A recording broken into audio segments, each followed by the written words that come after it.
ఈరోజు మనం నవబౌద్ధం గురించి మాట్లాడుకుంటాము. ఎందుకంటే ఇది ఈ మధ్య దళితులు ఈ నవబౌద్ధంలోకి వెళ్ళడం జరిగింది. ఎందుకు జరిగింది, ఎందుకు వాళ్ళు ఈ నవబౌద్ధంలోకి ఎక్కువగా వెళుతున్నారు అంటే వాళ్ళ మీద వివక్ష ఉంది, కులపరమైన వివక్ష ఉంది. పెత్తందారులు, అగ్రకులాలు తమని హింసిస్తున్నాయి, అందుకని హిందూ మతంలో మేము కొనసాగలేము, అలాగే మాకేమీ దీంట్లో స్థానం లేదు కనుక మేము దీనికి ప్రతిగా బౌద్ధంలోకి మారుతున్నామని వాళ్ళు ఎప్పటి నుంచో అంబేద్కర్ టైం నుంచి అంబేద్కర్ ప్రారంభించిన దాన్ని కొనసాగిస్తున్నారు. ఇటీవల కాలంలో గుజరాత్లో కూడా ఇలా మతాంతరీకరణ జరిగింది బౌద్ధంలోకి. ఎందుకు వీళ్ళు బౌద్ధంలోకి వెళ్ళారు అంటే కొంతకాలం క్రితం ఒక సంఘటన జరిగింది. కొంతమంది యువకులు బీఫ్ని తీసుకువెళ్తున్నారు, లేకపోతే అమ్మకానికి కానీ తినడానికి ఏదో మొత్తం మీద బీఫ్ని తీసుకెళ్తున్నారని కొంతమంది పెత్తందారులు దాడి చేసి వాళ్ళని తీవ్రంగా హింసించి వీడియో తీయడం జరిగింది. ఆ వీడియో సర్క్యులర్ అయింది అన్ని చోట్లకి. అది చాలా హృదయ విదారకంగా ఉంది. ఈ పరిణామం తర్వాత అక్కడ ఆ ఊళ్ళోని, ఆ గుజరాత్లోని, ఆ గ్రామంలోని వాళ్ళందరూ కూడా బౌద్ధంలోకి మారిపోయారు. అంటే దళితులు మారిపోయిన తర్వాత ఈ పరిణామము గురించి అయితే ఇది జరిగి చాలా కాలమైంది. ఇది జరిగిన తర్వాత ఏదైనా మార్పులు వచ్చాయా అక్కడ? నిన్ననే బుద్ధ పూర్ణిమ కూడా జరిగింది. సరే, ఇక్కడ ఈ ఇంటర్వ్యూ కొద్ది కాలం క్రితమే వచ్చింది. అసలు ఏమైనా పరిణామాలు ఏమిటి, మార్పులు అంటే కుల వివక్ష తగ్గిందా, మార్పులు ఏమైనా వచ్చాయా అని అడగడానికి వెళ్ళారు జర్నలిస్టులు, బీబీసీ జర్నలిస్టులు. వెళ్ళినప్పుడు ఒక ఆయన ఏమన్నాడంటే ఈ మతం మారడమే కాదు, మతం మారిన తర్వాత వచ్చినటువంటి కొన్ని పరిణామాలు అంటే కొన్ని కాన్సిక్వెన్సెస్ వలన కొంత మాకు ఊరట లభించింది అని ఆయన చెప్పాడు. కొంత గౌరవము, సామాజిక గౌరవం లభించింది. ముఖ్యంగా మాయావతి రావటం, రాహుల్ గాంధీ రావడం, ఇలాంటి పెద్దలు ప్రతిపక్షాల వాళ్ళు ప్రత్యేకంగా అక్కడికి వచ్చి సానుభూతి చూపించడం లేదా గౌరవాన్ని చూపించడం వల్ల ఈ మార్పు కొంత మా పట్ల వివక్ష తగ్గింది అని ఆయన చెప్పాడు. మరి కొంతమంది అదేమి లేదు, మతం మారినంత మాత్రాన వివక్ష తగ్గుతుంది అనేవాళ్ళు కూడా ఉన్నారు. ఈ రెండు కూడా ఏదో ఎంతో కొంత నిజమయ్యే ఉంటాయి. అయితే నిజంగానే నవబౌద్ధంలోకి వెళ్ళటం అనేది ఎలా చూడాలి? ఇది వివక్షని తగ్గించిందా అనడం కంటే కొంత ఆత్మవిశ్వాసాన్ని ఇచ్చి ఉంటుంది. ఎందుకంటే ఈ వివక్ష లేకపోతే తీవ్రమైన దాడులు లేకపోతే అనేక రకాల వాటికి ఇది ఒక సమాధానంగా వచ్చింది. ఏదైనా ఒక సమాధానం మనిషి అన్వేషిస్తాడు, ఆ రకంగా సమాధానంగా వచ్చిందే బౌద్ధం పట్ల బౌద్ధ స్వీకారం. ఇంకోటి ఏంటంటే అంబేద్కర్ కూడా అందుకే నేను హిందువుగా పుట్టాను కానీ హిందువుగా మరణించను అన్నాడు. చివరికి బౌద్ధంలోకి వెళ్ళాడు ఆయన. ఇది జరిగి చాలా కాలమైంది. ఎందుకంటే బౌద్ధంలో ఒక రకమైనటువంటి సమానత్వ దృక్పథం ఉంది, సౌభ్రాతృత్వం ఉంది అని ఆయన అన్నాడు. ఈ హిందూయిజంలో ముఖ్యంగా ఉపనిషత్తుల్లోంచి కూడా ఆయన తత్వమసి, అహం బ్రహ్మాస్మి లాంటి వాక్యాలను కూడా కొంత గౌరవంగా చూసి ఏమన్నాడంటే ఇవి ఉన్నాయి దీంట్లో, నేనే సత్యాన్ని అని అనడంలో కొంత ఈ సమానత్వ దృక్పథం ఉంది, కానీ ఇది ఎందుకు ఆచరణలోకి రాలేదు, దానికి మనుస్మృతి కారణము అనేసి ఆయన అన్నాడు. ఈ మనుస్మృతి యొక్క పట్టు అందరి నెత్తి మీద ఉంది, ఈ భావజాలం యొక్క పట్టు. అందుకని కుల వివక్ష అనేది వీళ్ళ మతంలోనే ఉంది కనుక హిందూ మతం నుంచి నేను వెళ్ళిపోతున్నాను అనేసి ఆయన బౌద్ధంలోకి వెళ్ళాడు. అయితే ఈ బౌద్ధాన్ని దళితులందరూ స్వీకరించలేదు. అనేక మతాలలో ఉన్నారు, క్రిస్టియానిటీలో ఉన్నారు, ఇస్లాంలో కూడా ఉన్నట్టున్నారు. మన ఆంధ్రాలో అయితే క్రైస్తవంలో ఎక్కువగా ఉన్నారు. ఈ బౌద్ధం యొక్క ప్రభావం ఆంధ్రాలో చాలా తక్కువగా ఉన్నట్టుంది. ఉండొచ్చు కానీ చాలా తక్కువ. అక్కడక్కడ మనము కొందరు మేధావులు దాన్ని గౌరవించడం ఉంది, కానీ నిజ జీవితంలో మాత్రం మిషనరీల ప్రభావం అది ఉంది మనకి. ఇదే మనం ఎక్కువగా చూస్తాం. అయితే విషయం ఏంటంటే ఈ నవబౌద్ధం పట్ల నవబౌద్ధులకి ఈ క్రైస్తవుల పట్ల ఒక చిన్న చూపు ఉంది. అదేమిటంటే వీళ్ళు విదేశీ మతమనో మరొకటనో లేకపోతే వాళ్ళు దేవుణ్ణి నమ్ముతారనో ఇలాంటిది ఉంది. అలాగే క్రైస్తవులకు నవబౌద్ధుల పట్ల కూడా కొంత వ్యతిరేకత ఉన్నట్టుంది. అయితే ఈ విదేశీ మతం అని అనడము కొంత చర్చించడము జరిగింది. ఒకసారి తుల్లిమెల్లి విల్సన్ సుధాకర్ అని మంచి కవి, పేరున్న కవి, దళిత కవి, ఆయనతో కూడా కొందరు వాదన దిగారు ఈ బౌద్ధులు. ఆ వాదనలో నేను కూడా విదేశీ మతాలంటే విదేశీ అని ఎట్లా అంటారు, ఏది విదేశీ ఏది స్వదేశీ అని నేనే క్వశ్చన్ చేయడం, అది ఈ సోషల్ మీడియాలో జరిగే చర్చలు అనుకోండి. ఇంకోసారి నేను కందుకూరు అని అక్కడ ప్రకాశం జిల్లాలో ఒక మీటింగ్ జరిగింది. దానికి సలపల స్వరూపరాడి గారని దళిత కవి ఇంకా కొంతమంది కూడా వచ్చారు. వీళ్ళు వచ్చినప్పుడు అక్కడ బౌద్ధం గురించి కొంత చర్చ జరిగింది.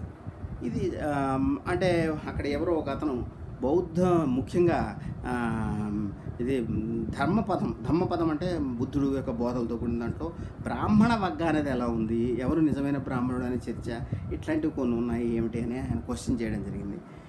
దానికి అది కొంత చర్చ అట్లా మాటలు వచ్చాయి. ఇవన్నీ ఎందుకు చెప్తున్నానంటే ఈ నవబౌద్ధము లేకపోతే బౌద్ధము నిజంగానే విముక్తిదాయక సిద్ధాంతమా లేకపోతే ఇతర మతాలా లేకపోతే ఏది ఇది అనే ఒక చర్చ అనేది కొంత ఉంది. అదే కొంత తక్కువ కొంతైనా జరిగింది, అది వేరే సంగతి. అయితే అంబేద్కర్ ఈ బౌద్ధ మతాన్ని స్వీకరించకపోవడానికి ముందు కూడా ఏ మతం స్వీకరించాలనేటటువంటి మల్లగుల్లాలు పడ్డాడు ఆయన. క్రైస్తవంలోకి వెళ్ళాలా, ఇస్లాంలోకి వెళ్ళాలా, లేకపోతే దేంట్లోకి వెళ్ళాలి, సిక్కు మతంలోకి వెళ్ళాలా, ఇట్లా రకరకాలుగా మల్లగుల్లాలు పడి చివరికి బౌద్ధాన్ని ఆయన స్వీకరించాడు. అయితే బౌద్ధాన్ని స్వీకరించడంలో దానిలో ఆయన హేతుబద్ధత అంటే ఫ్రెంచి విప్లవంలో ఉన్నటువంటి విలువలు దానిలో ఉన్నాయి. సమానత్వము వాటి గురించినటువంటి సౌభ్రాతృత్వం లాంటి మంచి విలువలు దీంట్లో ఉన్నాయి అనేసి ఆయన భావించాడు. అయితే అదొకటే కాకుండా ఆయన ఒక స్వదేశీ అంటే ఈ గడ్డ మీద పుట్టిన మతంగా దాన్ని భావించాడు.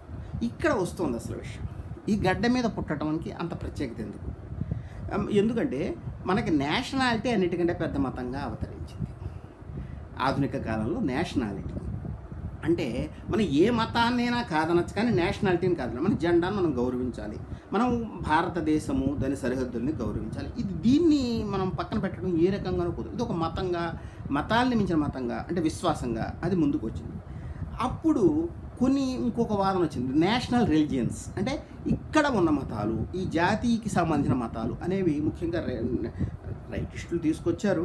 ఉదాహరణకి సావర్కర్ ఏమన్నాడంటే ఇక్కడ ఉన్న మతాలంటే హిందూ మతం, అలాగే బౌద్ధం, జైనం కూడా ఇక్కడ వెసిక్కును, ఇంకా ఇస్లాము, క్రిస్టియానిటీ, ఇవి విదేశీ మతాలు అన్న వర్గీకరణ సావర్కర్ లాంటి రైటిస్టులు హిందుత్వ అనే పదాన్ని ఖాయం చేసిన హిందుత్వంలో వీళ్ళని ఉన్నారు కానీ వాళ్ళు లేరు. బౌద్ధాన్ని ఆయన విమర్శించాడు సావర్కర్. విమర్శించినప్పటికీ అంటే బౌద్ధం మన దేశాన్ని బలహీనపరిచింది, శత్రువులు దాడి చేసినప్పుడు మనం యుద్ధం చేయలేకపోవడానికి బౌద్ధం అహింసావాదం కారణం, ఇలాంటి వాదనలు చేశాడు సావర్కర్. అది వేరు, అదొక వ్యవహారం. అయితే ఆయన మళ్ళీ అంటే మన ఇండియన్ రిలీజియన్స్ అంటే హిందుత్వంలో భాగమయ్యేవి వాటిల్లో బౌద్ధాన్ని, జైనాన్ని ఉంచాడు. ఇప్పుడు బీజేపీ వాళ్ళు కూడా అదే చేస్తున్నారు, వాళ్ళకి మేము వీసా ఇస్తామంటారు. ఇది సావర్కర్ యొక్క భావజాలాన్ని కొనసాగింపు. అంటే నేషనల్ రిలీజియన్స్ కొన్ని ఉన్నాయి, నేషనల్ కాని రిలీజియన్స్ కొన్ని ఉన్నాయి అనే విభజన మనకి బహుశా దేశ విభజన జరగడం వల్ల కానీ దేనివల్ల కానీ వచ్చింది. ఈ ఒత్తిడి అంబేద్కర్ మీద కూడా ఉంది తప్పనిసరి. అంటే ఆయన మనసులో ఏమున్నా ఆయన గ్రంథాలన్నీ మనం తిరిగేస్తే కానీ అన్నీ చెప్పలేము భావాలు. అయితే ఆయన డిఫరెంట్ టైంలో డిఫరెంట్గా మాట్లాడడానికి మేధావులు చెప్తారు. అలా ఎందుకు అంటే ఆ ఒత్తిడి ఆయన మీద కూడా ఉంటుంది. ఇప్పుడు దళితులు వేరే ఆ రోజుల్లో దేశ విభజన సమయంలో ఏ నిర్ణయం తీసుకోవాలి, కొన్ని మతాలను స్వీకరిస్తే వాళ్ళ మీద పెనం నుంచి పొయ్యిలో పడ్డంలాగా అవుతుందేమో అనే భయం కూడా ఆ రోజుల్లో ఉన్నప్పుడు వాళ్ళు ఇక్కడ నేషనల్ రిలీజియన్గా గుర్తింపు పొందిన దాంట్లో కొంత సేఫ్టీ ఉంది, అది నిజం. అయితే అందుకని ఈ నేషనాలిటీ అనే ఒత్తిడి మనకు తప్పనిసరిగా దేశ విభజన తర్వాత మొదలైంది. ఎందుకంటే మనంతా ఒక నేషన్, అంటే ఎన్ని భాషలు, అంత కదా ప్రిన్స్లీ స్టేట్స్ కదా, ఇవన్నీ కలిపి ఒక దేశంగా ఏర్పడ్డాం కనుక దేశము, దేశభక్తి, జాతీయత అనేటటువంటి ఒత్తిడి అంబేద్కర్ మీద కూడా పడింది. ఆయన ఆ టైంలో మాట్లాడిన ఒక మాటను చూద్దాం. ఆ ఒత్తిడి ఎటువంటిది, దాన్ని ఎక్కడికి దారితీస్తుంది అనేది నేను మాట్లాడదలుచుకున్నాను కొంత.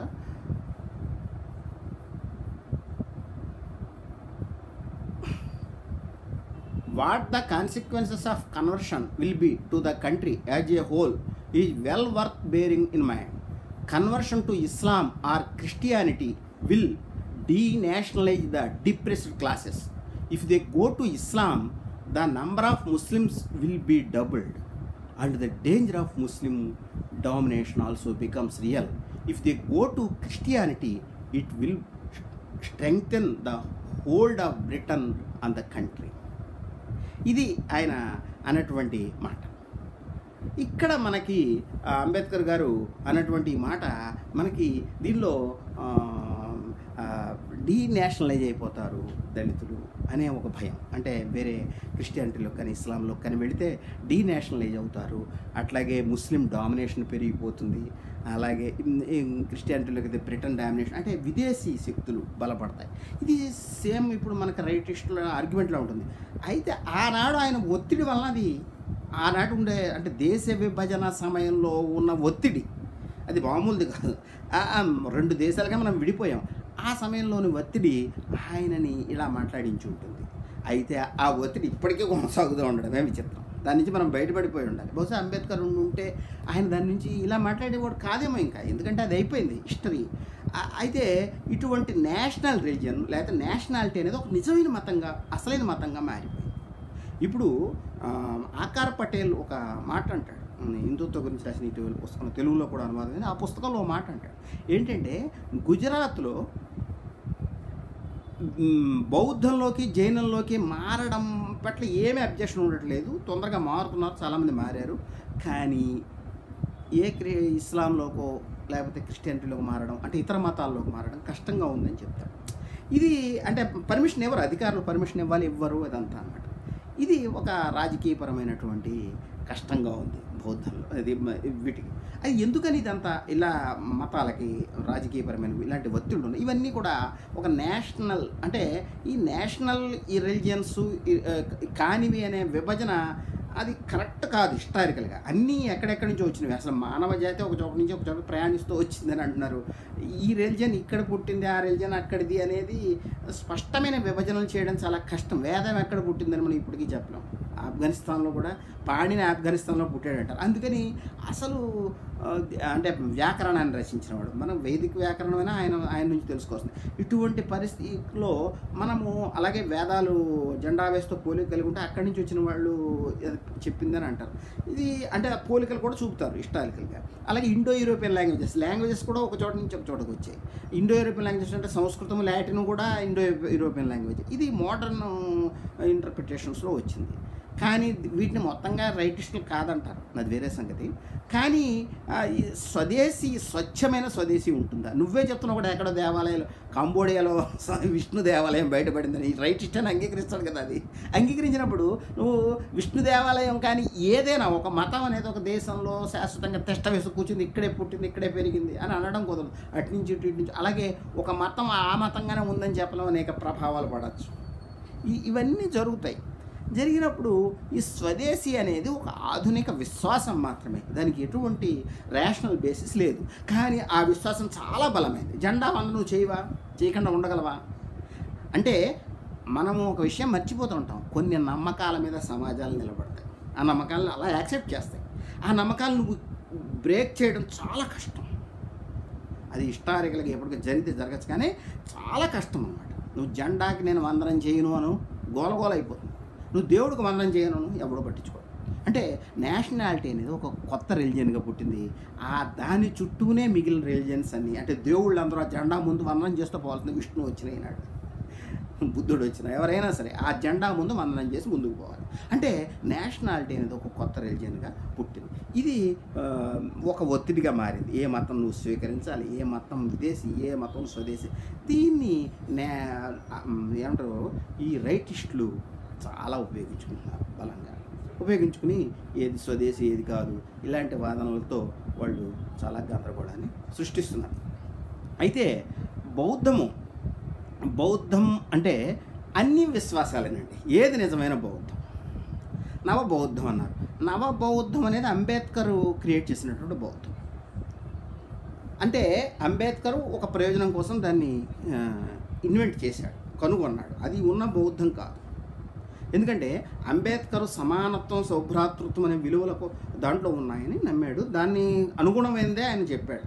ఇంకోటి జన్మ సిద్ధాంతాన్ని ఆయన పక్కన పెట్టేశాడు, కర్మ సిద్ధాంతాన్ని పక్కన పెట్టేశాడు. ఒక మనిషి కర్మని బట్టి వివిధ జన్మలు ఎత్తుతాడు, జాతక కథల్లో ఉంది, అసలు ప్రాచీన పాళీ గ్రంథాల్లో కూడా ఉంది. అదంతా దాని గురించి కూడా చెప్తాను, ఉంది. అది కొత్తగా ఏమి కాదు.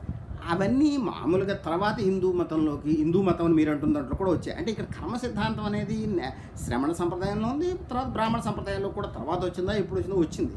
ఇవన్నీ కర్మ, జన్మ, వీటిని ఆయన యాక్సెప్ట్ చేయలేదు. కర్మ అనేది ఒక సోషల్ అంటే సామాజికమైన కర్మగా భావించాలి.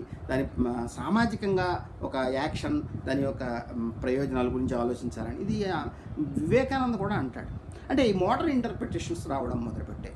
ఇవి సామాజికం అంటే సమాజాన్ని మార్చడము, సోషల్ ఇంజనీరింగ్లో భాగంగా కొత్త అర్థాన్ని మతాలకు ఇవ్వడం కూడా మొదలైంది. దీనిలో భాగంగా బౌద్ధాన్ని, నవబౌద్ధాన్ని ఆయన నిర్వచించాడు. దానిలో ఉండేటటువంటి విశ్వాసాలు అంటే కర్మ, జన్మ అంటే కర్మ వల్ల జన్మ ఎత్తటం. ఇప్పుడు బాలపండిత సూత్రంలో ఒకటి ఉంటుంది, అదేంటంటే చెడ్డ పనులు చేసిన వాడు ఒక నీచమైన జన్మ ఎత్తుతాడు. పులిసుడు ఎవరో మొత్తం మీద ఒక అంటే ఒక జాతి ఒక పాపం వలన వాడు అంటే ఒక నీచ జన్మ ఎత్తుతాడంటే మనుషుల్లో కూడా నీచులు ఉన్నతులు ఉన్నారని ఆ గ్రంథాల్లో కూడా ఉంది, పాళీ గ్రంథాల్లో కూడా ఉంది, ప్రాచీన ప్రాకృత గ్రంథాల్లో ఉంది అలాంటిది. ఇంకోటి, బుద్ధుడు కూడా క్యాస్ట్ సిస్టమ్ని ఏమీ అలా బ్రేక్ చేసే పని ఏమి చేయలే. ఆయన సన్యాసాశ్రమాన్ని స్వీకరించాడు, సన్యాసుల మఠాలను ఏర్పాటు చేశాడు, అక్కడ కులం లేదు, అంతవరకే. ఇది ఇర్ఫాన్ హబీబ్ కూడా బాగా రాస్తాడు. మీరు అంబట్ట సూత్రం చూస్తే అయితే ఆనాటి బ్రాహ్మలు వాళ్ళు కూడా వేరు. అది ఈనాడు తీసుకొచ్చి ఈనాటికి అన్వయించడం జరుగుతుంది. ఆనాటి సామాజిక అంశాలని మనకు కొత్త అర్థాల్లో కనపడతాయి కనుక కొంచెం జాగ్రత్తగా పరిశీలిస్తే చాలా వేరేగా ఉంటుంది. ఉదాహరణకి అంబట్ట సూక్తం అని ఉంది. దానిలో అంబట్టుడు అనే బ్రాహ్మణుడు బుద్ధుడి దగ్గరికి వస్తాడు. బుద్ధుడి దగ్గరికి వచ్చి వాదిస్తాడు. వచ్చినప్పుడు బుద్ధుడు ఒకటి అడుగుతాడు, నువ్వు పెద్దగా జన్మ యొక్క గొప్పతనము, బ్రాహ్మణ జన్మ యొక్క గొప్పతనము చెప్తున్నావు, క్షత్రియులకు ఉన్నంత స్వచ్ఛత మీకుందా, రక్త స్వచ్ఛత ఉందా, బ్లడ్లో ఆ స్వచ్ఛత ఉందా అని అడుగుతాడు. ఎందుకంటే బ్రాహ్మణుల్లో చాలామంది కులాంతర వివాహాలు చేసుకుంటున్నారు, క్షత్రియులు చేసుకుంటున్నారు, ఇంట్లో కూడా యాక్సెప్ట్ చేస్తున్నారు, కానీ ఎక్కడైనా క్షత్రియుడు అలా యాక్సెప్ట్ చేయడం చూసావా అని అడుగుతాడు. ఇది చదవండి అంబట్ట సూత్రం. ఇంకోటి, క్షత్రియులు తమ కుటుంబంలోని స్త్రీలని పెళ్లి చేసుకుంటున్నారు వర్ణ స్వచ్ఛత కోసం. అంటే ఆనాడు సోదరిని వివాహం చేసుకోవడం లాంటివి కూడా ఉన్నాయన్నమాట. ఇలాంటివి వర్ణ స్వచ్ఛత ఇలా కాపాడబడుతోందని వర్ణ స్వచ్ఛత గురించి బుద్ధుడు మాట్లాడతాడు. అంటే ఆయన బ్రాహ్మణుల యొక్క అహంకారాన్ని తిప్పికొట్టడం కోసం క్షత్రియుల యొక్క వర్ణ స్వచ్ఛత, క్షత్రియుల యొక్క ఉన్నతిని గురించి అంటే కులపరమైనటువంటి స్వచ్ఛత గురించి మాట్లాడతాడు. ఇది ఒక వివాదాస్పదంగా ఉన్నటువంటి సూత్రం. ఇదనమాట, ఇది అంబట్ట సూత్రం. అది ఏమిటిది అని మనం ఆలోచిస్తే, బుద్ధుడు తన యొక్క ఆరామాల్లో కులాన్ని పట్టించుకోలేదు. ఉపాలి అని క్షురకుడు కూడా వస్తారు, ఇలాంటి వాళ్ళందరూ ఉన్నారు, బ్రాహ్మిన్స్ కూడా ఉన్నారు దాంట్లో. వీళ్ళందరూ కూడా అక్కడ ఆశ్రమంలో ఆ మఠాల్లో ఉండేవారు. అయితే ఆయన కూడా అందరినీ చేర్చుకోలేదనేది ఒక వాదన ఉంది. అంటే ఏమిటంటే అప్పులు చేసి పారిపోయిన వచ్చిన వాళ్ళు, బానిసలు, వాళ్ళని చేర్చుకోలేదు వాటిల్లో. అంటే ఈ వివాదాల జోలికి, ఈ సామాజిక వివాదాల జోలికి ఆయన వెళ్ళదలుచుకోలేదు. అందుకని ఆయన వాళ్ళని చేర్చుకోలేదు. అందుకని ఈనాడు మనము చూస్తున్న దృష్టితో అలాగే కుల వివక్ష గురించి, అలాగే అనేక విషయాలు, అంటే మనం ఈనాడు నమ్ముతున్న విశ్వాసాలు లాంటివి కూడా ప్రాచీన పాళీ గ్రంథాల్లో ఉన్నాయి. అవి ఎందుకు ఉన్నాయనేది కూడా మనం ఆలోచించాల్సిన విషయం ఉంది. ఇర్ఫాన్ హబీబ్ లాంటి వాళ్ళు అప్పటికే కుల వ్యవస్థ మొదలైంది, దాన్ని సపోర్ట్ చేసేటటువంటి పని బౌద్ధులు కూడా చేశారనే వాదన కూడా ఆయన వెళ్ళాడు. అసలు బౌద్ధ అహింసావాదంలోనే అటువంటిది ఉంది అని. అంటే కొన్ని మంచి చెడు అని మనం ఒక రకంగా విభజించలేం, వాటికి సైడ్ ఎఫెక్ట్స్ ఉంటాయి, అది కూడా జరుగుతాయి. ఇప్పుడు అహింసావాదం అంటే జంతువుని హింసించకూడదని పదే చెప్పడం అనేది జంతు హింస చేయనిదే బతకలేని వాళ్ళ మీద ఒత్తిడికి గురి కావచ్చు, వాళ్ళ ఆ ఒత్తిడిలోకి వెళ్ళే పరిస్థితి వస్తుంది, అది వివక్షకి దారి తీయవచ్చు. ఇలాంటివి కూడా జరిగాయని. అలాగే వ్యవసాయదారులు కూడా క్రిమికీటకాలను చంపుతారు కనుక, ఇప్పుడు జైనులు కూడా కట్టుకుంటారు కదా, ఎందుకంటే సూక్ష్మ క్రిములు చచ్చిపోతాయని. వాళ్ళు నడిచేటప్పుడు కూడా చాలా జాగ్రత్తగా నడుస్తారు. ఇవన్నీ సమాజంలో ఈ హింస మీద తప్పక ఈ జంతు హింస చేయకుండా ఉండలేక, లేకపోతే వేట ఆడేవాళ్ళు వాళ్ళ పట్ల వివక్షకు దారి తీసి ఉండొచ్చు అనేసి మనకి ఇర్ఫాన్ హబీబ్ ఒక చోట రాస్తారు. ఇట్లాగా బౌద్ధము, జైనము నిర్వహించినటువంటి పాత్ర గురించి చాలా కొన్ని అంటే కుల వ్యవస్థ కానీ ఏది కానీ సడన్గా రాలేదు. ఇంకోటి ఏంటంటే ఆనాడు కులం అంటే బ్రాహ్మణులు ఎవరు కూడా ఆనాడు గుళ్ళు లేవు, గుళ్ళు గోపురాల ప్రసక్తి మీకు బౌద్ధ గ్రంథాల్లో ఉండదు. వాళ్ళు ఎక్కువగా రిచువలిస్టులు, రిచువల్ పాటించేవారు అనమాట. అంటే ఏమిటి, యజ్ఞయాగాదులు చేసేవారు, దానికి బలులు అర్పించేవారు. వాటిని ఎక్కువగా బుద్ధుడు వ్యతిరేకించాడు. అందుకని తర్వాత వచ్చినటువంటి గుడులు గోపురాలు దాంట్లోకి దళితులు రానివ్వకపోవడం అనేది ఆనాటి బ్రాహ్మణులకు సంబంధించిన వ్యవహారం కాదు. బుద్ధుడు దాన్ని డీల్ చేయలేదు. ఆ సమస్య లేదు. అప్పుడు లేనప్పుడు ఎక్కడి నుంచి డీల్ చేస్తాడు? అసలు ఉంటే కదా, గుళ్ళు ఉంటే గుళ్ళోకి రానివ్వట్లేదు అనేది ఉంటుంది. అసలు అది డీల్ చేయలేదు బుద్ధుడు. కనుక ఆనాడు కుల వ్యవస్థ మరి పంచములు ఉన్నారా లేదా? పంచములు అంటే నీచ జన్మ అనేది ఒకటి ఉంది. అంటే నేను అనుకోవడం ట్రైబల్స్ని ఎవరినైనా అలా అన్నారా, గ్రంథాలు ఏమన్నారో మనం కొంచెం పరిశోధన చేస్తే కానీ చెప్పలేం. ఈ అంటే జన్మ వల్ల కర్మ వల్ల జన్మ అంటే కర్మ వల్ల జన్మ అనేది ఉంది. దాన్ని అందుకే అంబేద్కర్ కూడా దాన్ని పక్కన పెట్టడానికి ట్రై చేశాడు తర్వాత నవబోధులు. ఇటువంటివి అంటే మనము ఈనాటి ఉన్నటువంటి పరిస్థితి నుంచి బౌద్ధాన్ని ఏదో కమ్యూనిజం లాగా మరో దానికి చూడటం అనేది మనము అంటే కాలంతో సంబంధం లేకుండా మాట్లాడడం కూడా అవుతుంది. బుద్ధుని యొక్క మనం ఒక దేవుడిని చేసేసినట్టు కూడా అవుతుంది. మనం జాగ్రత్తగా అర్థం చేసుకోవాల్సిన అవసరం ఉంది. ఇంకోటి ఏంటంటే బుద్ధుడు సెక్స్ని పట్ల కూడా చాలా తీవ్ర వ్యతిరేకత ఎందుకు కలిగి ఉన్నాడు అనేది మనకి బుద్ధచర్య అని రాహుల్ సాంకృత్య అనే పుస్తకం దాంట్లోతో ఒకటి చదివాను. నేను ఆశ్చర్యం కలిగింది. ఏంటంటే ఒకసారి ఒక శిష్యుడు ఉంటాడు బుద్ధుడికి, అది వినయ పిట్టకమనే అన్ని నియమాలు అనమాట. అయితే ఆ నియమాలన్నీ సన్యాసులకు సంబంధించినవి. బౌద్ధంలో అవి ఏమీ సంసారాలకు సంబంధించిన నియమాలు ఏమీ కాదు. బుద్ధుడు చెప్పినవి అన్నీ సన్యాసులు వాళ్ళకి సంబంధించినటువంటి నియమాలు.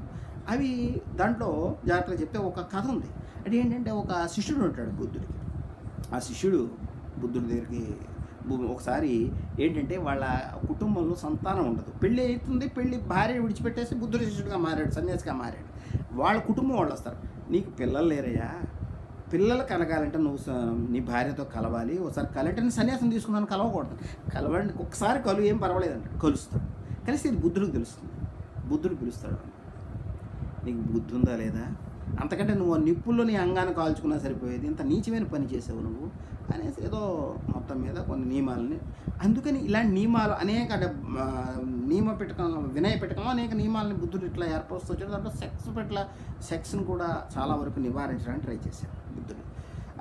ఇవి మనకి బౌద్ధంలో మొట్టమొదట బౌద్ధం అనేది ఒక వ్యవస్థీకరణను కూడా మొదలుపెట్టింది. అంటే మఠాలు కట్టడము అట్లాంటిది మొదలుపెట్టింది కూడా బుద్ధుడే. అంటే ఒక మతపరమైనటువంటి స్థితిని తీసుకొచ్చాడు బుద్ధుడు. అయితే బుద్ధుడు చాలా సరళంగా జీవించమన్నాడు, కానీ ఇలాంటి సరళంగా జీవించే వాళ్ళు గుంపుగా జీవించడం, సంఘంగా జీవించడం కోసమని మఠాలు కట్టడం అన్నీ జరిగాయి. తథాగతుని అడుగుజాడల్లో అంటే అక్కడ క్రమేపీ మార్పులు కూడా వచ్చాయి. అంటే ఒక సూది పెట్టుకోవాలి, ఒక చాలా సింపుల్గా జీవించాలనేది ఉన్నప్పటికీ క్రమేపీ ఎలాంటి మార్పులు వచ్చాయి అనేది తథాగతుని అడుగుజాడల్లోని మునుదుర్తి సుధాకరు, రాణి శర్మ రాశారు. దాంట్లో ఉన్నాయి కొన్ని. అదేంటంటే ముందు అసలు ఆహారాన్ని దాచకూడదు అనేదే ఉండేది. క్రమేపీ కొంతమంది శిష్యులు ఆహారం లోపలికి జారేయడం, అంటే వచ్చే వానాకాలం వస్తే మనం ఆహారం ఉండదు కనుక కొన్ని మినహాయింపులు చేయడం, ఇదే క్రమేపీ మారి విహారాలు పెద్దవి కట్టుకుని హాయిగా ఉండేటటువంటి పరిస్థితి తర్వాత కాలంలో వచ్చేసింది. బుద్ధుడు కూడా అనాథ బిడ్డకుడు వేణువడం ఇచ్చాడని ఇట్లాంటివి కూడా ఉన్నాయి, దానం చేశాడు. అందుకని ఈ ఆనాటి కాలం నుంచి చూసినట్లయితే ఒక రకంగా ఒక వ్యవస్థని మతాన్ని మొట్టమొదటి ఏర్పరిచిన వాడుగా బుద్ధుడు కనపడతాడు. అలాగే ఈనాటి గుడులు లాంటివి లేవు. ఆయన బ్రాహ్మణుల్లో ఉండేటటువంటి రిచువల్ని ఆయన ఖండించాడు. ఎందుకంటే రిచువల్ మనకి ట్రైబల్స్ నుంచి రిచువల్ ఉంటుంది. పితృదేవతల్ని పూజిస్తారు వాళ్ళు. మీరు గోపీనాథ్ మెహంతి నవలలు చదివితే ఒరిస్సా గిరిజనుల గురించి వాళ్ళు పితృదేవతల ఆరాధన అట్లాంటిది ఉంటుంది. అట్లాగే యజ్ఞయాగాదులు, ప్రకృతి దేవతలను పూజించడం ఇలాంటివి చేసేవారు. అది అనవసరము. జ్ఞానయోగం గొప్పది అనేటటువంటిది బుద్ధుడు ప్రధానంగా చేశాడు. అయితే బుద్ధిస్ట్ మతం కొంతమంది వెస్ట్రన్ స్కాలర్స్ కూడా చెప్పినటువంటి ఒక పాయింట్ ఏంటంటే బుద్ధిస్ట్ రిలిజియన్ ఎప్పుడూ కూడా ఒక సన్యాసిత్వంతో కూడుకుని ఉంది. అందువల్ల రాజులకు కానీ సామాన్య ప్రజలకు కానీ అంటే ముఖ్యంగా రాజులకి వ్యవస్థ ప్రకారం చెప్పగలిగింది ఏమీ లేకపోయిందని. అంటే రాజుని ఒక క్షత్రియ హోదా, క్షత్రియుడు ఎవరు? అసలు బ్రాహ్మణులు అన్నారు క్షత్రియులని వాడు అయ్యాడు. క్షత్రియుడిని ఆకాశం చూడపడలేదు. అందుకని ఈ క్షత్రియ హోదా కల్పించడం, వంశావళి, అలాగే టైం అండ్ స్పేస్ని, అంటే ఎప్పుడు మంచి టైము, ఎప్పుడు బయలుదేరచ్చు, ఏది మంచి టైము, అలాగే విత్తనాలు విత్తడానికి ఏది మంచి టైము. కోశాంబి కూడా రాశాడు బ్రాహ్మిన్స్ యొక్క పాత్ర. ఇదంతా బ్రాహ్మిన్స్ చేశారు. అంటే బ్రాహ్మణ వర్గం ఒకటి తయారైంది. అంటే ఒక రకంగా ఇంటలెక్చువల్ క్లాసు ఈ లౌకికమైనటువంటి విషయాలని చెప్పి వీళ్ళే ఖగోళ శాస్త్రాన్ని వాటిని కూడా డెవలప్ చేశారు. ఎందుకంటే ఖగోళానికి దీనికి లింక్ ఉండటం, టైం అండ్ స్పేస్, ఇది లేనిదే అసలు ఏమీ లేదు లోక వ్యవహారం. కానీ బౌద్ధులు వైద్య శాస్త్రాన్ని డెవలప్ చేశారని అంటారు. ఎందుకంటే సామాన్య ప్రజలకు ఎవరికైనా సాయం చేయడం, సన్యాసులుగా జీవించారు. నన్స్ లేకపోతే ఫాదర్స్, ఇప్పుడు మోడర్న్ అంటే క్రిస్టియానిటీ తర్వాత అటువంటి పద్ధతిలో వాళ్ళు జీవించి సేవ కొంత, అందుకని ఏమిటంటారంటే వైద్యము అవన్నీ కూడా చేశారు. ఇప్పుడు బుద్ధుడు చెప్పినటువంటి వాటిని మనము సామాజికంగా అన్వయించడం అనేది అంబేద్కర్ చేసి చాలా మార్పులు చేశాడు దాన్ని. అయితే బుద్ధుడు చెప్పినటువంటి నిర్వాణం ఇవన్నీ కూడా అంటే వాటిని ఇప్పుడు వ్యక్తిగతంగా ఉంటుంది అది నిర్వాణం అనేది. వాటన్నిటిని కూడా ఒక నూతనమైనటువంటి అర్థం అనేది మనకి నవబౌద్ధంలో ఇవ్వడం మొదలుపెట్టారు. అంటే వాటికి ఉన్నటువంటి పాత అర్థాన్ని తీసేసి, అందుకని బుద్ధుడు గురించి ఏదైతే అంబేద్కర్ చెప్పాడో అది బుద్ధుడు చెప్పాడా యాజిటీజ్గా మనం తీసుకున్నాం. అయితే నాకు బుద్ధుడు ఎందుకు నచ్చాడో కొంత చెప్తాను. నాకు అత్త దీపో అత్త శరణం, నీకు నీవే దీపానివి, నీకు నీవే శరణం, ఇలాంటి అద్భుతమైన వాక్యాలు చెప్పాడు. అంటే నువ్వు స్వతంత్రంగా నీకు నీవే జ్యోతివి కాగలవు, ఉపనిషత్తులో కూడా ఉంది. అయితే ఆ జ్యోతి అనేది అంతర్గతమైనది, భౌతిక జగత్తులో కనపడేది కాదు. అందుకే ధ్యానము అనేది చాలా ప్రధానం బౌద్ధంలో, ధ్యానం అనేది.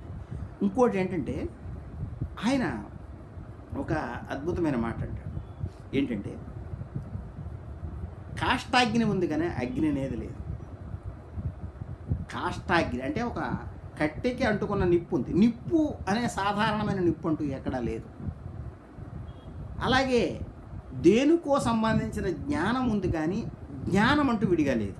అంటే ఒక చెట్టును తెలుసుకుంటాం, చెట్టు ఆకారంలోనే ఒక జ్ఞానం ఉంది. ఒక కంప్యూటర్ గురించి తెలుసుకుంటాం, కంప్యూటర్ ఆకారంలో జ్ఞానం ఉంది. అంతేగాని జ్ఞానం అనే సామాన్యం అనేది ఎక్కడా లేదు. ఆలోచన ఉంది కానీ ఆలోచించేవాడు లేడు. అంటే మనం ఏమనుకుంటున్నాము, నేననే వాడు ఒకడున్నానని, వాడు ఆలోచిస్తూ ఉన్నాడని అనుకుంటున్నాం. నేననేది ఆల్రెడీ ఏర్పడి ఉంది ఎప్పటి నుంచో, దాన్ని నేను ఆలోచిస్తున్నాను. అంటే నేననే వాడిని ఉన్నాను, ఆలోచిస్తున్నానని. కానీ ఆలోచన ఉంది కానీ ఆలోచించేవాడు లేడు. నేను ఆలోచిస్తున్నాను కనుక ఉన్నానన్నాడు వాడు వెస్ట్రన్ ఫిలాసఫీ ఫూల్. ఆలోచన ఉంది కానీ ఆలోచించేవాళ్ళు లేడు. ఫలానా కట్టెనో దేనో కాల్చే నిప్పు ఉంది కానీ నిప్పు అంటూ సాధారణమైన నిప్పు అంటూ ఎక్కడా లేదు. అలాగే ఆలోచన ఉంది కానీ ఆలోచించేవాళ్ళు లేడు. అంటే ప్రపంచంలో కంటిన్యూటీ లేదు. అది బుద్ధుడు చెప్పింది, ప్రపంచంలో కంటిన్యూటీ లేదు. అందుకనే వాళ్ళు ఎంతవరకు వెళ్ళారంటే, ఒక దీపం వెలుగుతోంది అంటున్నాను, అలా ఏం జరగట్లేదు. ఒక దీపం ఆరిపోతూ మళ్ళీ వెలుగుతుంది, అంటే కొత్త దీపం వస్తుంది దాని స్థానంలో. ప్రతి వస్తువు అలా క్షణక్షణం నశిస్తూ కొత్తవి వస్తున్నాయి. అప్పుడు మీరు చూడండి పిక్చర్ సినిమాలాగా ప్రతిదీ నశించిపోతుంది. ఇక్కడ కుర్చీ మాయమైపోతుంది, కొత్త కుర్చీ వస్తున్నాను, నేను మాయమైపోతున్నాను, కొత్త వాడిని వస్తున్నాను. మరి ఏమిటి కంటిన్యూటీ? ఇదొక భ్రాంతి. సినిమాలాగే వివిధ బొమ్మలు కదులుతున్నప్పుడు, రకరకాల బొమ్మలు, అది కదులుతున్నట్టు అనిపిస్తుంది నీకు, అసలు ఏం జరగట్లేదు అక్కడ, సినిమా తెర మీద ఏం జరగట్లేదు. అలాగే ఈ విశ్వంలో ఏది జరగట్లేదు. నేను ఆశ్చర్యపోయాను. గ్రేట్ థింక్ అయిపోయింది. దాని ప్రభావం నుంచి ఈనాటికి కూడా నేను మొట్టమొదటి చదివినప్పుడు నేను పడిన ప్రభావం నుంచి ఈనాటి వరకు అది ఎటువంటి మెటాఫిజిక్స్. దానివల్ల నేను నా దుఃఖాల నుంచి అన్నిటి నుంచి బయటపడిపోవడానికి ట్రై చేశాను. అంటే రాణి శివశంకర వాడు లేని దాన్ని నేను క్రియేట్ చేసుకోవడం, నాకు ఇది ఉంది, ఇది జరిగింది అన్నప్పుడు, అది జరిగింది, అది అక్క చచ్చిపోయింది, వీళ్ళు చచ్చిపోయారు, ఇలా జరిగింది, అలా జరిగింది అని ఊహించుకుంటున్నాను. కానీ నిజంగా ఈ కంటిన్యూటీ లేదు. అగ్నిశ్రీధర్ అని ఒక కన్నడ రైటర్ ఉన్నాడు, తెగింపు అని నవల రాశాడు. అతను పెద్ద ఫ్యాక్షనిస్టు, బొంబాయిని అల్లాడించాడు తుపాకులతో ఒకప్పుడు. అతను రాసిన తెగింపు నవల చాలా బాగా నచ్చింది. దాంట్లో బౌద్ధం ఉంటుంది. అసలు ఒక చోట అంటాడు, ఏం సంఘటనలు ఏమున్నాయి, అసలు సంఘటనల కార్యకారణ సంబంధం ఏముంది, ఒక సంఘటన జరుగుతుంది, దానికి అది ఇంకొక సంఘటనకి కారణమని ఎలా చెప్పగలం అంటాడు.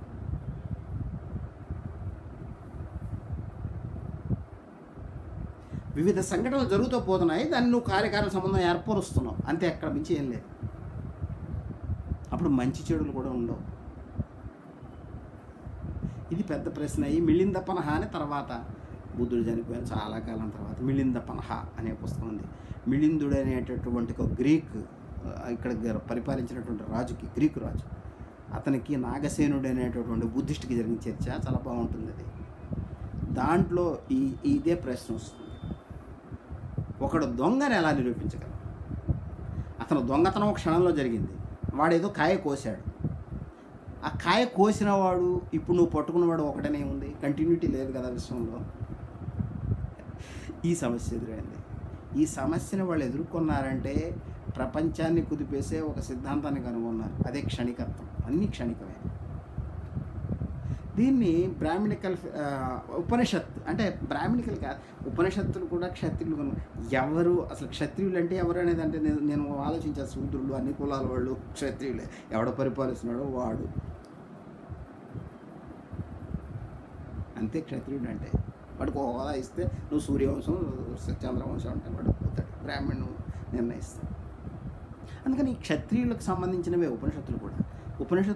ఉపనిషత్తుల్లో ఆత్మవాదం ఉంది, ఆత్మ అనాత్మ.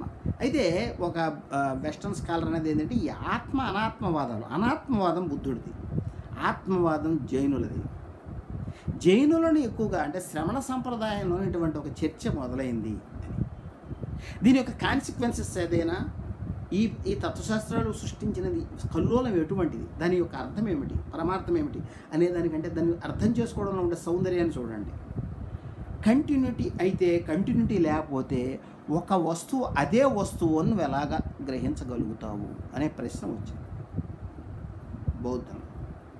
ఇది కుర్చీ, ఈ క్షణంలో ఈ కుర్చీ నశిస్తుంది, మళ్ళీ ఒక క్షణంలో కొత్త కుర్చీ పుడుతుంది అన్నప్పుడు ఈ నశించిన కుర్చీ తర్వాత కుర్చీ అంటే ఒక కంటిన్యూటీ ఏమిటి, ఏది ఎలా చెప్తావు, వస్తువులు ఎలా గుర్తిస్తావు, మనుషులను ఎలా గుర్తిస్తావు, బట్టి సాదృశ్యం, పోలిక.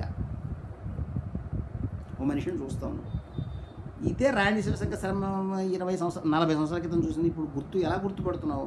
పోలిక. ఆ పోలికను నువ్వు మర్చిపోతే గుర్తుపట్టలేవు, ఆ పోలిక వలన గుర్తుపడుతున్నాము. సాదృశ్యం మాత్రమే ఈ గుర్తింపు కారణం అని అన్నారు. అయితే గుర్తించేవాడు లేకుండా గుర్తించబడడం ఎలా ఉంటుందని ఇది ఉపనిషత్తత్వం ప్రశ్నించింది.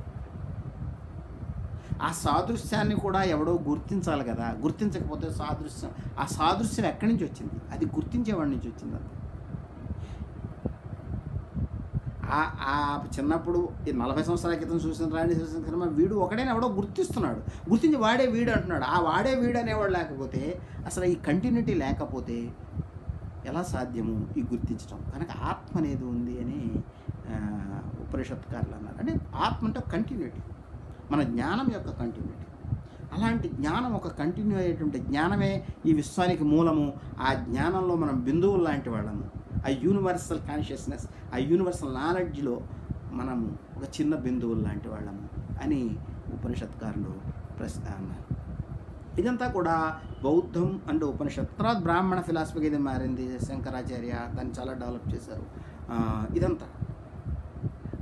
ఇదంతా కూడా అంటే బుద్ధుడు చెప్పినదేనా బౌద్ధం అంటే కొన్ని అంటే బుద్ధుడేమీ సిద్ధాంతీకరణ అలాంటిది చేయలేదు.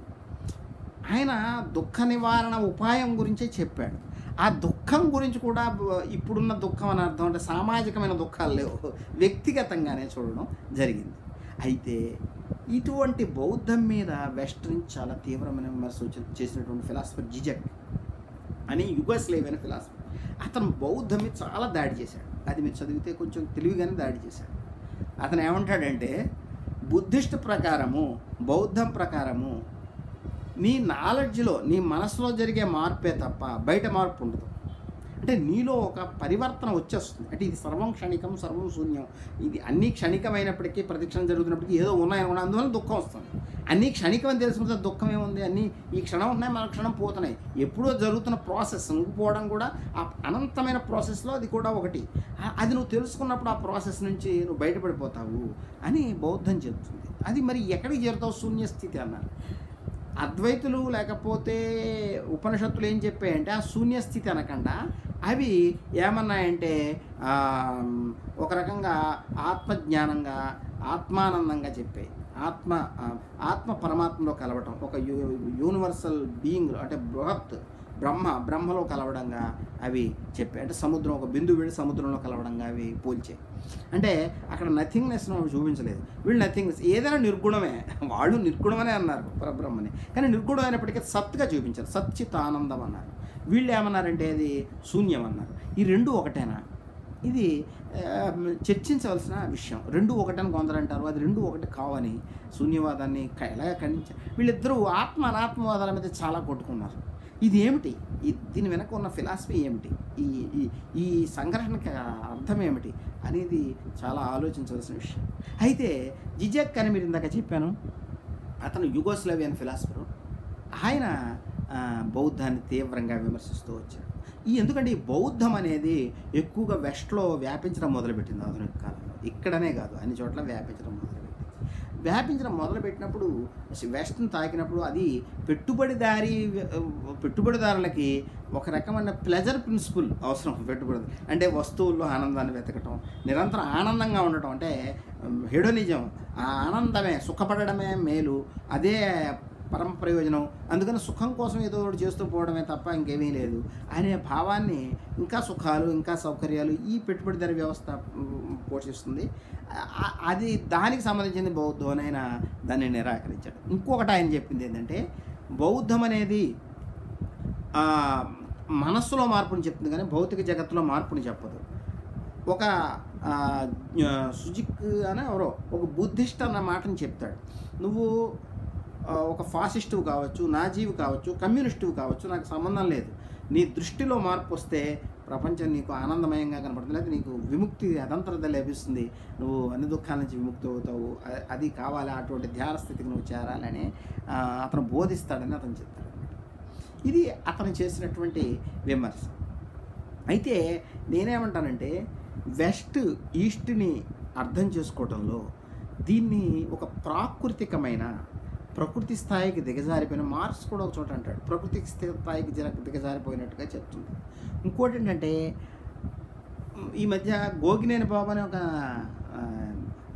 హేతువాది ఉంటారు, ఆయన మంచి మాట అన్నాడు. రిలిజియన్స్ అన్నీ కూడా, మతాలన్నీ కూడా ఒక విషయం కోసం ప్రయత్నించాయి. అదేంటంటే యూనివర్స్తో, అంటే ఈ యూనివర్స్ అంటే ఏమిటంటే దాన్ని ఒక బిందువుగా మార్చేస్తే, అంటే యూనివర్స్ అంతా అంటే మనం ఏమిటో తెలియదు. అది ఆ యూనివర్స్ అంతా ఆ మూలం అనేది ఏదైనా మనం తెలుసుకోగలిగితే ఆ మూలాన్ని టచ్ చేయడం కోసం రిలిజియన్స్ ప్రయత్నించాయి. అంటే విశ్వంలోని మూలాన్ని, ఇప్పటికీ సైన్స్ కూడా యూనిఫైడ్ థియరీ అని ఆయన చాలా ట్రై చేస్తున్నారు. అయితే సైన్స్ వేరు, అనుభూతి పరంగా నేను ఈ విశ్వమూలాన్ని తాకగలను. విశ్వం అనేది బిగ్ బ్యాంగ్ థియరీ గురించి వాళ్ళు చెప్పినప్పుడు కూడా ఒకటి అంటారు, టైం అండ్ స్పేస్ ఆ టైంలో ఈ భౌతిక సూత్రాలు, ఈ విశ్వాన్ని ఏమైనా భౌతిక సూత్రాలు నడిపిస్తున్నాయి, అంతకుముందు లేవు అని. ఆ భౌతిక సూత్రాలు ఏమీ లేవు బిగ్ బ్యాంగ్ టైంలో, అంటే విశ్వం మొదలు కావడానికి ముందు. అలా టైం అండ్ స్పేస్ లేని స్థితికి మనిషి అనుభూతి పరంగా వెళ్ళగలడా? వెళతాడని మిస్టిక్స్ భావించారు. టైం అండ్ అదే సనాతనం అనే పదానికి ఏంటంటే టైం అండ్ స్పేస్ లేని స్టేజ్, అది వెళతాడు అని. అది నీకు ఎలా నిరూపిస్తావు? అది స్వతః ప్రమాణం, అది నీకు నువ్వే, రామకృష్ణ పరమహంస లాంటి వాళ్ళు గుర్తించింది నీకు నువ్వే గుర్తించగలవు. దాన్ని నువ్వు ఆ స్వతః ప్రమాణాన్ని నిరాకరించటం అనేది హ్యూజిమ్ అనే ఒక రకమైన ఆధిపత్యాన్ని స్థాపించడమే. నీ అనుభూతిని నువ్వు ఇంకోటి ఎలా తిరస్కరిస్తాడు అని వాళ్ళు క్వశ్చన్ చేస్తారు. నేను చాలా ఆనందంగా గాలి తమ్మెర విసురు కౌల పదాలకు మనం క్వశ్చన్ ఎందుకు చేయం? దానికి వాస్తవికత లేదా?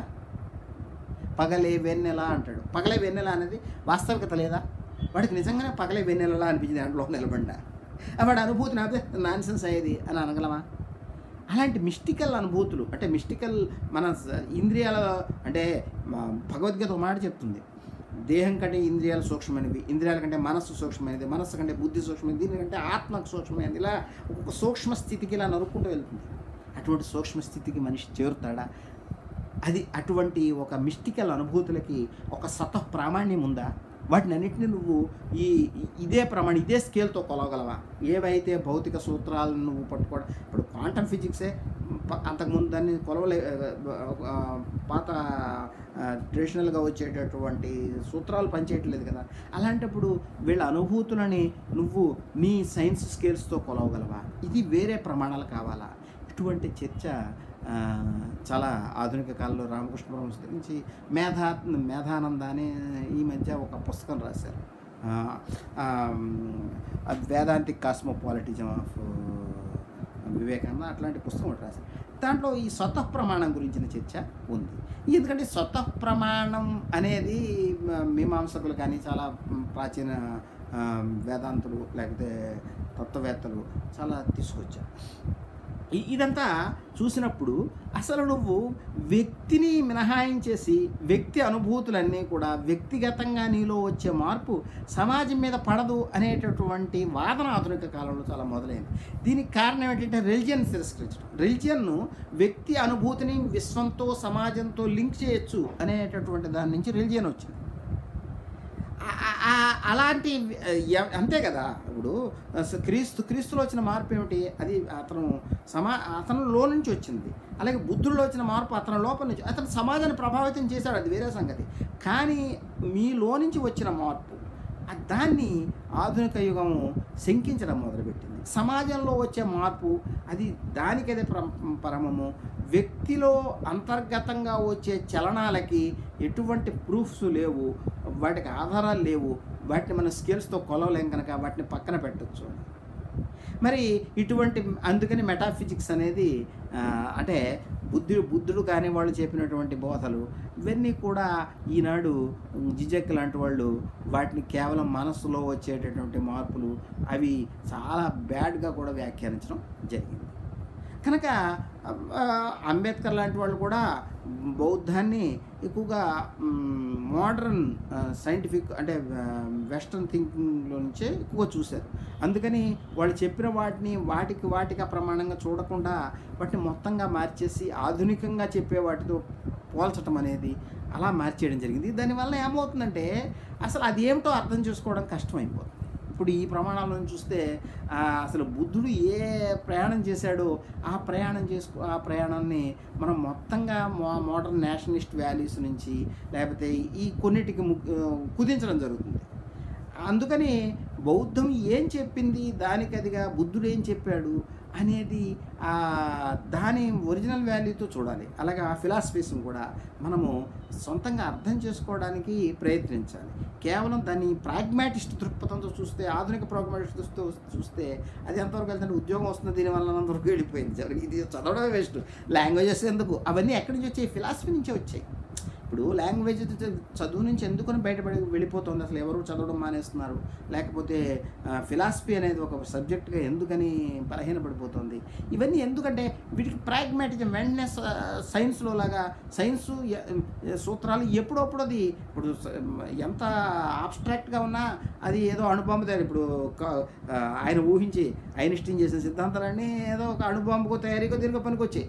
అట్లాంటిది దీంట్లో ఉండదు కనుక, తక్షణ ప్రయోజనం ఉండదు కనుక, లేకపోతే ప్రాగ్మాటిస్ట్ కాదు కనుక, అలాగే దీన్ని ప్రూవ్ చేయడం అంటే సైన్స్ ప్రూవ్ చేసినట్టుగా ప్రయోగశాలలో ప్రూవ్ చేయలేం కనుక వీటన్నిటిని తిరస్కరించడం మొదలు పెట్టేస్తే, లేకపోతే ఈ పాత జ్ఞానాన్ని అంతా ఆ కాలపు పరిమితుల్లోనిది బుద్ధుడు చెప్పిందంతా ఆ టైంలో ఏదో చెప్పాడులే అనేసే పరిస్థితి వస్తే ఇంకా చాలా మనిషి అనుభవానికి అనుభవ జ్ఞానానికి ఇంకా భిన్న అనుభవాలు అంటే బయటకు కనపడని అంతరంగంలో జరిగేటటువంటి చాలా లోతైన వాటికి వాల్యూ లేకుండా పోతుంది. పోయిటరీ కూడా లైఫ్ నుంచి. అందుకే మోస్ట్ ప్రొసీడరైజేషన్ అంటే వచనీకరణ జరుగుతుంది. వచనంలోకి దిగజారిపోయి కవిత్వం అంతరిస్తుంది.